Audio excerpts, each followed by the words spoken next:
Hey everyone, and welcome back. I'm Mike Wade.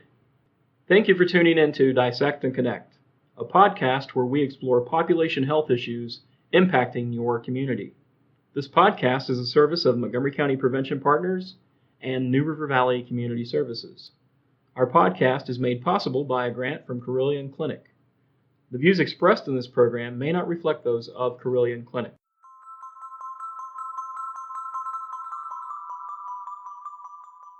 Katey Roshetko is a reporter for WDBJ 7 in Southwest Virginia. She's also a self-proclaimed goal-setting, high-achieving, multi-passionate woman with a great job, wonderful marriage, amazing friends, and a supportive family. And yet she also deals with depression, anxiety, and frequent panic attacks. For the last 2 years, Katey's been on a mental health journey of her own that's inspired her to create a platform called Drawn, spelled DRAWN, that's for women as well as men who continue to fight mental illness and who also need a little encouragement along the way. So Katey, welcome. We're so excited to have you as a guest on our Dissect and Connect podcast. I am so excited to be here. This is actually the first time I have publicly spoken verbally about this issue. Well, we are super excited to have you and greatly appreciate you sharing your personal story to hopefully give some encouragement to other folks out there who might be struggling with mental health issues. So I can't thank you enough for that. Oh, you are so welcome. If this helps one person, then it'll be enough. But hopefully we can help a lot of people today. You're also setting kind of a precedent because you are our first remote podcast episode guest, and we're doing that obviously in light of the current COVID-19 situation. So thanks for being flexible. Absolutely. So, Katey, I've shared your bio with the audience, but I thought maybe it might be nice to start out with just talking a little bit more about your personal background and where you're from and that kind of thing. Yeah, I think that's a great place to start. So, before we kind of get to the juicy stuff, I like to kind of tell people that the three biggest things about my life and growing up in my childhood that have really made me who I am today is that the first thing is I am a military brat. My dad served in the Air Force for almost 30 years, so my entire life was spent moving every 2 to 3 years. I've lived all over the country and Germany. I had some pretty incredible experiences, but a lot of the change and the anxiety that came with constantly changing and not having a lot of immediate structure, I think is definitely what has played into a lot of my mental health problems. And then the second thing that's important to know about me is that I was also raised in an evangelical Christian background. I very much am a person of faith. I believe that Jesus Christ is my Lord and Savior. And so there are pros and cons with having a strong belief system. And when you're growing up in the church, it kind of was vital and foundational to who I am and what I believed. But there were, the church is made up of fallible people, and there were a lot of false teachings and things that I was taught and led to believe that I've kind of since come to realize maybe weren't as true as they should have been. And that has been kind of a growing experience. It's been a growing faith process as I enter into my adulthood. But I think it's also very important to mention that because when certain things in my past happened, they were very much at conflict with what I had been led to believe based on biblical teaching. So that's the second thing. And then the other thing that I like to tell people is that in college, I started off as a theater major before I ended up becoming a broadcast communication major. No kidding. And I think that helps people understand a little bit about my personality, about my love for storytelling. I'm very dramatic and expressive. And that's kind of what spiraled me into reporting, is that love for people and for storytelling. And eventually I kind of started to realize that real life is oftentimes better than fiction, and I wanted to tell real people's stories. And it's just kind of who I am. And since having all of this mental health, I guess, come to light in my own life, we'll talk more about it, but I know I've always had these issues, but they've really started to become more prominent in my life as I've gotten older. But it kind of also helps me understand, too, that this is a platform and an opportunity that I've been given to really reach out to a people group that we are very, very quiet. We don't like talking about anxiety and depression and panic attacks. There's still that stigma around mental health. And so my love for storytelling has led me to really want to tell my own story and hopefully the stories of other people. And together we can hopefully break that stigma. Well, I again admire your willingness to step forward and share your personal story, and it is difficult to um, open up about those things, and the stigma, which we'll talk about later, is certainly a huge barrier that continues for people who are struggling with mental health issues. So um, I wanted to jump in and talk a little bit more about the specific mental health disorders that you personally deal with. You've mentioned on your blog and website, and then some of our previous discussions that you specifically deal with anxiety, depression, and frequent panic attacks. Can you talk a little bit more about that and maybe when that all first came about? Yeah, absolutely. So anxiety is something I know that I've constantly dealt with. Having that kind of fear of the unknown and uncertainty going into new social situations. Because of my military background, I was always the new kid. And just when I finally started to feel like I belonged, we would move again. And so that would return the cycle of anxiety. I was constantly having to walk into new groups of people, whether it was a youth group at church or a theater group that I was being a part of. I was homeschooled, and so there wasn't a lot of changing schools, but occasionally I would take a couple classes at different high schools growing up. And so there was just kind of this idea of nervousness that went into everything. But, my dad, being in the military, he's got very strict standards for how we conduct ourselves, to put it mildly and stuff. And so I was never really allowed to let that fear and anxiety cripple me. And I'm very, very grateful for that. But I do know, looking back and having done a lot of therapy, that anxiety was really always there. And then growing up too, I can look back and see these different seasons of depression. When I was 13, I took a particular move really, really hard because at 13, you're just such at an impressionable age. Right. The previous place I'd lived for 3 years. From 10 to 13, I'd had what was considered my best friend, best church experience, best life, as far as a 13-year-old knows. And I was immediately uprooted from that and just didn't think it could ever get any worse, that this was my personal hell, in a sense, of having to leave my best friend in my life as I knew it and stuff. And so I do know that at 13, I think, is when I really experienced my first season of depression. It resulted in a small eating disorder. I was very cut off. I was very antisocial. I wanted to stop trying to interject myself into youth groups and other social settings because I was just so tired of having to say goodbye that I wasn't appreciating all of the hellos that I got to make. Mm-hmm. Now, eventually, we did live there for about 2.5, almost 3 years. And so eventually that season came to an end. I made friends, I got involved and had a wonderful experience.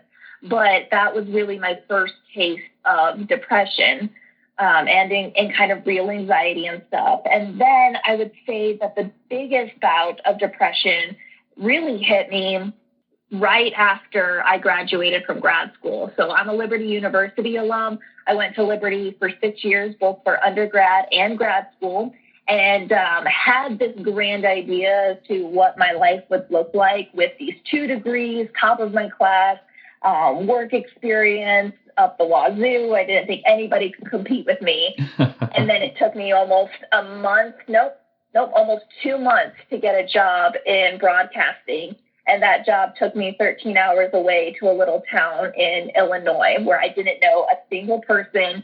No family, no friends. I was leaving my now husband, then boyfriend, and I was working as a morning producer, so my hours were weird. I was sleeping in the afternoon, working all night into the morning, not having a social life, and I really think that triggered a huge well of depression in me, that this life that I thought I'd been working my whole life towards was not what I wanted. This was worse. This was not the grand idea that I had for myself. And so it really struck me that life was hard, that you were going to have to work for it. And I know that sounds silly, but, I just kind of thought a lot of this stuff would be easy because they always told me, if you love what you do, you don't work a day in your life. Well, that is not true, because I very much love what I did and what I do now, but it is still work and it is still hard. And there are still a lot of disappointments that fed into that anxiety and depression. I think it gives some insight as to how, we can have the best laid plans for our lives and they don't always work out the way we think that they're going to. And being able to adapt to that is incredibly important, but it's also very, very hard to do. Yeah, and I think there's this misconception that depression only hits you when things are going wrong in your life or things are going bad.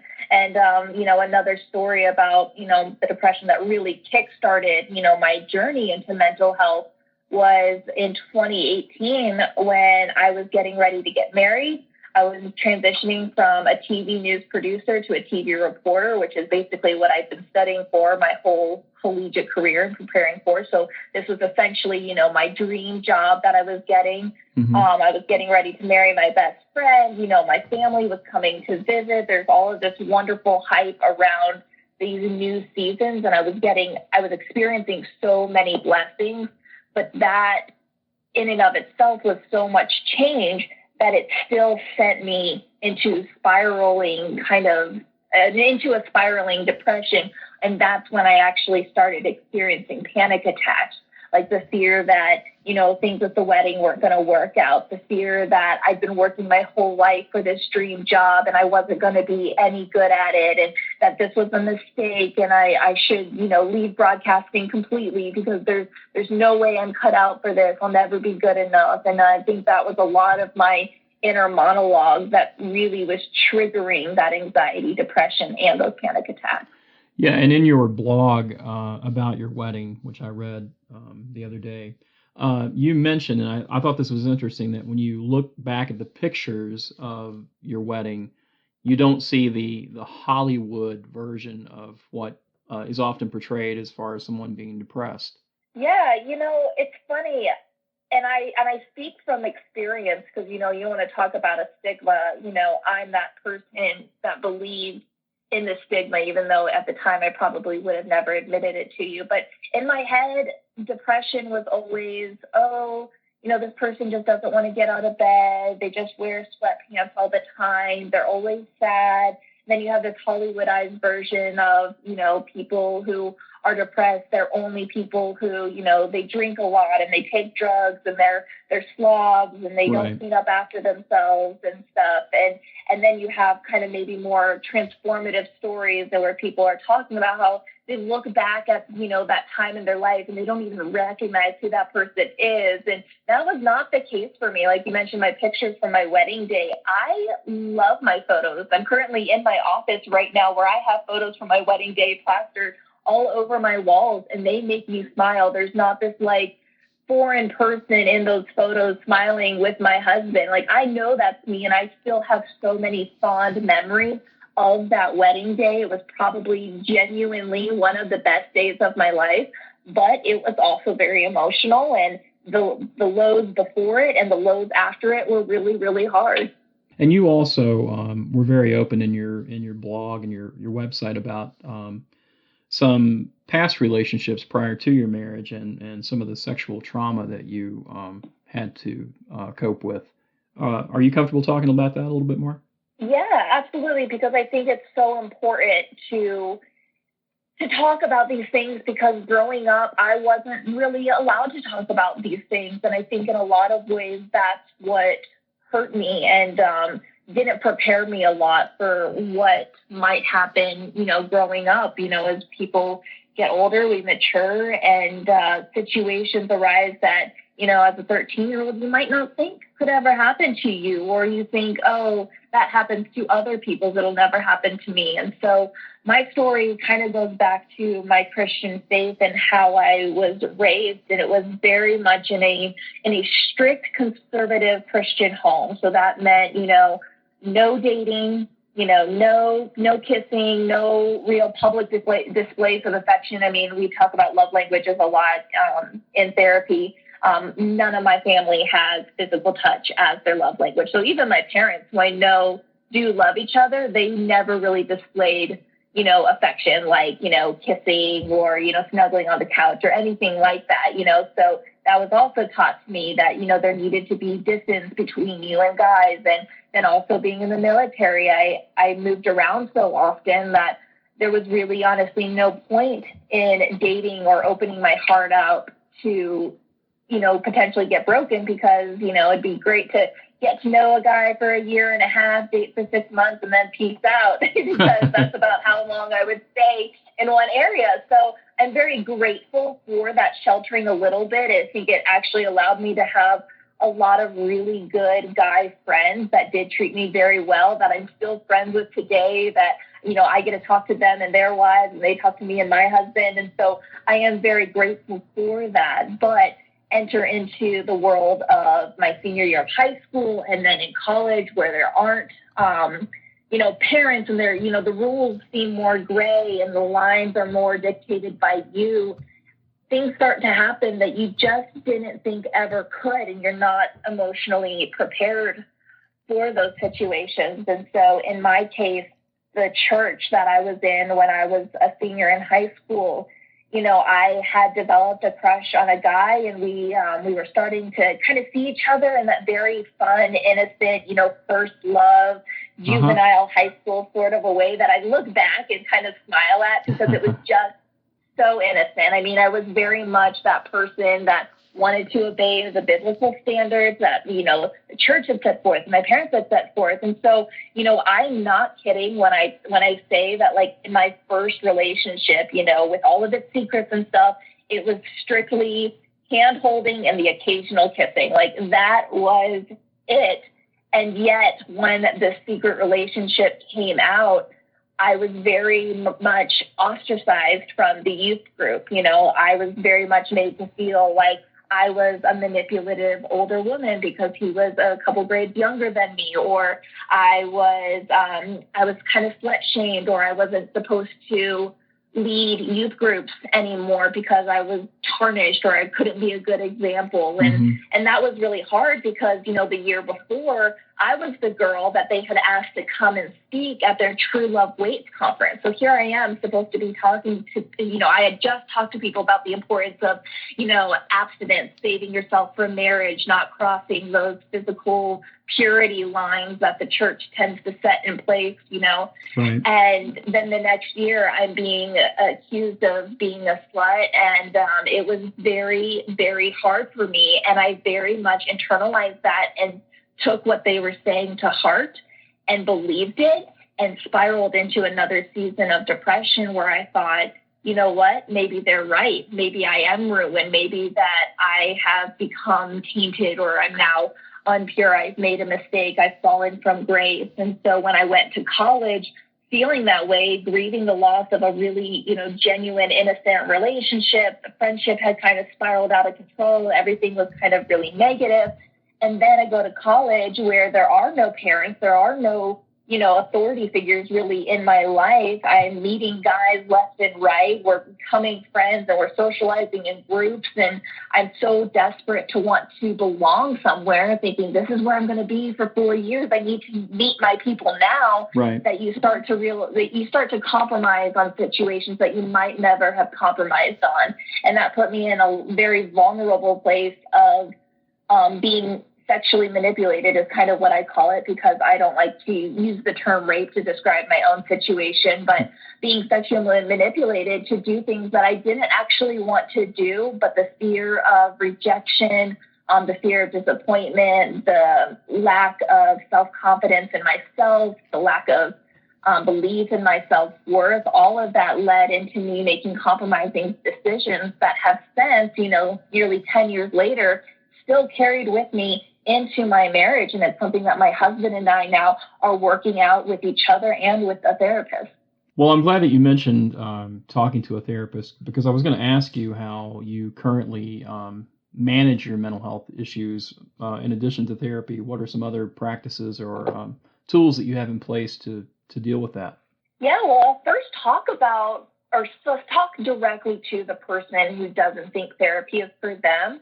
And that is because I understand completely your mental thought process, because it was right before our wedding that my husband was, or, my fiance at the time was starting to notice just how bad things were. And he kept talking about, probably for about 6 months, how we needed to go to therapy, we needed to go to counseling, that something wasn't right, we needed to talk about this. And I rolled my eyes, I dragged my feet, I flat out told him no, I yelled, I procrastinated, I cried, I faked it, like, oh no, I'm fine now, like, we don't need this. For probably about 6 months before he finally just decided, you know what, forget it. I'm not waiting for you to say yes. I've made us an appointment and you're going. It's 7:00 on a Tuesday. Be there. Okay. And that was my kind of first experience with therapy. Me sitting in a bed in a office room area with my arms folded on the couch, just kind of sulking, being like, this is stupid. I'm going to tell you a little bit about what's going on and you're going to try and fix it, but you can't. I was very, very skeptical, very against the idea. And now it's been 2 years, almost 3 years. And I've been seeing the same therapist almost every single month since then. Oh, okay. Great. What about medications or other techniques, practices that you have in place in your personal life to mitigate some of the issues around mental health? So the first thing I always tell people is therapy, I think, is kind of what you need to do as that first step in your healing, because there is just something very personal, about being able to talk to somebody who is kind of that third party person, but then also a professional. I mean, you're not going to diagnose yourself with cancer. You're going to go and talk to a doctor. Great point. The same is true with a therapist. You need to talk to somebody who has that kind of clinical professional training that can see things differently than you can. And it was actually through my therapist that she was the one who diagnosed me with the depression. I knew that I had been depressed in the past, but she gave me the clinical diagnosis of depression. And I think that's so important that people don't self-diagnose, that they really do get that from some professional, whether that's a psychiatrist or a therapist or another type of doctor. So therapy was really helpful. And it was through my therapist that she, after about maybe 4 to 6 months or so of actually talking to me, maybe once a month or so, she started to see the patterns and said, yes, I do think you're dealing with a lot of anxiety. You are dealing with depression. I'm going to recommend you go to a psychiatrist to talk to them, get the right prescription that you need, but then also just go to my primary care doctor, talk to them about what was going on. I was feeling a lot of physiological symptoms that I couldn't explain, shortness of breath, really bad stomach pains, the inability to keep my food down in the morning, all of that, which actually ended up being gallstones. So, that was another, a little bit of icing on my cake, dealing with all of this at the same time. This is all in 2018, so right after I'd gotten married. And so therapy that led me to a psychiatrist where she prescribed me a bunch of different medications and different doses. And kind of over the next 6 months or so, we figured out the dosages and the medications that worked best for me. And now I've been on medication, taking a couple different pills every single day for the last year and a half or so. And I don't like to give the specifics about what kind of medication I'm taking, because I don't want anybody to go out there and try and find it for themselves. Because everyone really is different. And I probably tried 5 or 6 different ones before I found something that worked for me, that didn't give me the side effects that, were causing me to struggle to perform my daily tasks and stuff. Right. So medication therapy every single month, sometimes more if I feel like I'm having a bad time. And then genuine, honest conversation with my husband and my closest friends, just, to keep me accountable of, what life is like, keep inventory of my blessings so I don't get spiraled into my have-nots instead of focusing on what I do have. Those are kind of the big things. And then, of course, because of my faith, a lot of prayer, a lot of Bible reading, a lot of time just trying to understand my purpose and why God has given me this situation to deal with, what he wants to use it for. And really finding that the joy in sharing my story, knowing that like this is just another way the Lord's provided for me to help people, even if it means that I have to go through some pretty crappy stuff. Yeah, having those support systems in place, whether it's a significant other, friends, Yeah. or a community of like-minded individuals in a faith community or whatever that may be, is, I think, incredibly important and sometimes forgotten in the importance of being able to cope with mental health disorders and to, just get through the day sometimes. Yeah, and it's so hard because I think, especially at the onset, we're really afraid of how people are going to perceive us and how they're going to look at us differently. And, are they going to just suddenly assume that we can't do anything for ourselves because, oh, we're depressed? Or are they going to think that I can't be trusted because they never know when I'm going to have a panic attack and things like that? And so opening up to friends, family, coworkers, bosses, that can all be very, very hard. And I'm very fortunate in that I do have such a great support system between work and family and friends. But I do know that that's not out there for everyone, in that same capacity. Right. But I promise you, whether it's through this podcast or other bloggers or, Instagram people, there is a community out there who will accept you for what you're going through. So find those people, even if they're not in your immediate circle.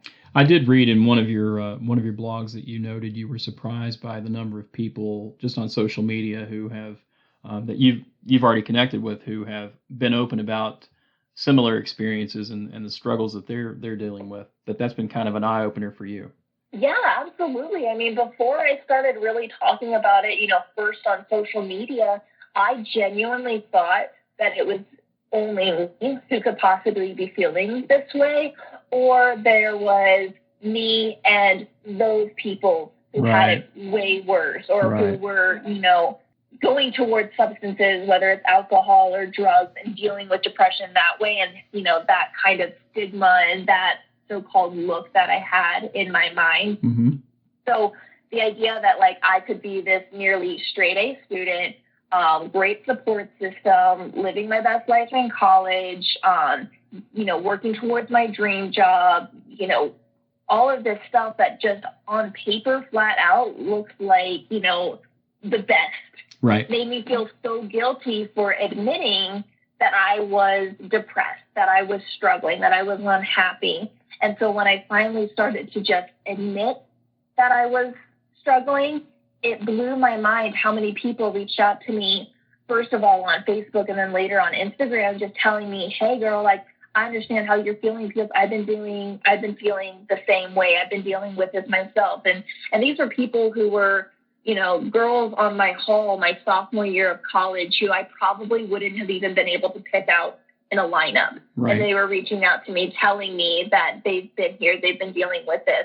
I had adults that I had looked up to, reach out to me and say that they understand that they were either going through it currently or they remember feeling a lot of those same things in their early 20s with all of the changes and stuff. Mm-hmm. And it was overwhelming to me because we were talking about it through private messages, through the occasional, good job for sharing your story comment on Facebook, but it all still very much felt hush hush. And I think that's the problem with the mental health stigma, is that even when you have it, you still aren't comfortable talking about it. And I get it. Everyone needs to share their story differently, and Right. You need to share your story in your own time and in your own way. But there's just this weird sense of fear that people, I think, have where if they were to admit that they struggle, what the ramifications would be. And yet, depression, anxiety, mental illness, I mean, that is almost a unifier, because there are so many people who are secretly dealing with this that there's no need for you to feel alone, because there's like some 40,000 people out there who are feeling the exact same way that you do right at this very moment. Yeah, because I mean, you and I talked about this the other day. You on paper and just to see you on TV, you think, Katey Roshetko's got her act together. Look at her, she's doing the news.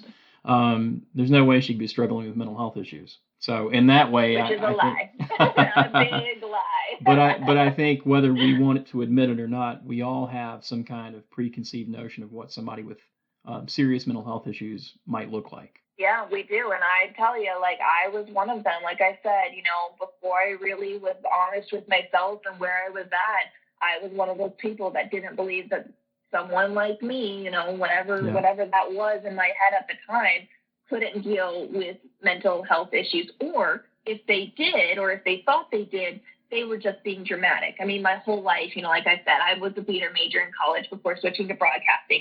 I spent my, good part of my youth in the theater. And so that kind of dramatic tendency is just a part of me. And I have been told that I'm dramatic. And so when I'm feeling these very strong emotions, there is this fear that, oh no, that's just, the thespian in me coming out, that these emotions aren't rational. I shouldn't be feeling this way. These are irrational. Normal people don't think this way. What's wrong with me? I have problems. I'm not good enough, et cetera, et cetera. And I continue to stuff a lot of those feelings down because I didn't think I should feel them or that I deserved to feel them because, I, quote, didn't have any real struggles that might cause them. And so, yeah, there is unfortunately just a really big stigma about what mental health looks like in our society. Yeah. Well, I wanted to maybe get your thoughts on connecting with people who maybe are listening to this podcast that recognize that they're struggling with some mental health issues and maybe need some encouragement, some advice to take that brave step and seek out professional help. What's a bit of advice that you might offer them in closing? Don't wait. I think that's the most important thing, is that you're not going to get better on your own, but you also aren't going to get better unless you want to get better. So if you are at all feeling that inkling that, hey, maybe I should look into this, maybe I should talk to somebody, set an appointment right now, or else you will talk yourself out of it and your symptoms are only going to worsen. So that's kind of the biggest thing I say is don't wait, and then tell somebody that, hey, this is how I'm feeling. I think I'm struggling with depression. I'm feeling really anxious right now.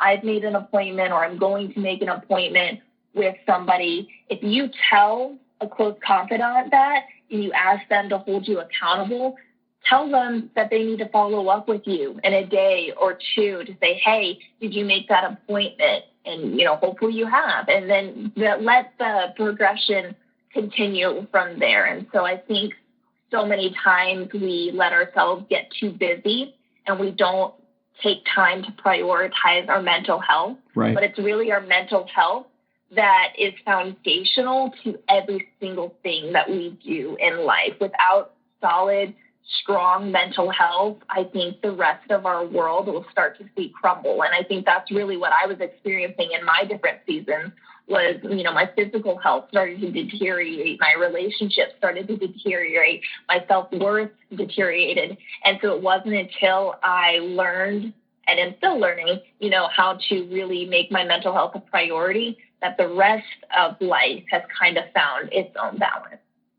Well, I think that's a perfect way to sum up our conversation for today. And Katey, I just want to thank you again so much for being generous with your time and sharing your story. I think it has potential to have tremendous impact on people who are listening that maybe are struggling and haven't yet been able to muster up the strength to seek help. So thank you so much for sharing. Yes, thank you so much for having me. Like I said, this is the first time I've verbally shared this part of my story unedited. This is me in real life, and I really hope that it helps somebody, because I want everyone who listens to know that they are not alone in whatever they're dealing with, no matter how big or small they think it is. We really are in this together, and there's 16 million adults with major depression, so don't be surprised if you're one of them, and know that that's okay, and that we can get through this together. And there are a lot of great organizations and a lot of great people out there who want to help. Well said.